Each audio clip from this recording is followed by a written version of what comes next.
आपण पाहतात BN news Badlapur नामा। बदलापूर शहरातील घोरपडे चौकातील टायटन राजेश वॉचच्या दुकानात आज पहाटे 4:30च्या सुमारास चोरीची घटना घडली। या चोरीत अज्ञात चोरट्यांनी 25 लाख रुपयांच्या घड्याळांची लूट केली। पहाटेच्या सुमारास चोरट्यांनी दुकानाचं शटर उचकटून आतमध्ये प्रवेश केला। त्यानंतर 25 लाख रुपयांचा मुद्देमाल लंपास करून फरार झाले।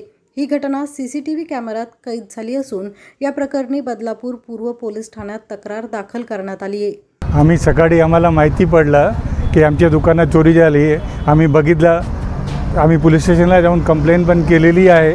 आमचा 25 लाख रुपयाचा अंदाजन माल गेलेला आहे। त्या संदर्भात आम्ही पोलिसला विनंती करतात की आमचा चोर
अशाच प्रकारचे नवनवीन व्हिडिओ आणि बातम्या पाहण्यासाठी चॅनलला लाईक, शेअर आणि सबस्क्राईब करायला विसरू नका।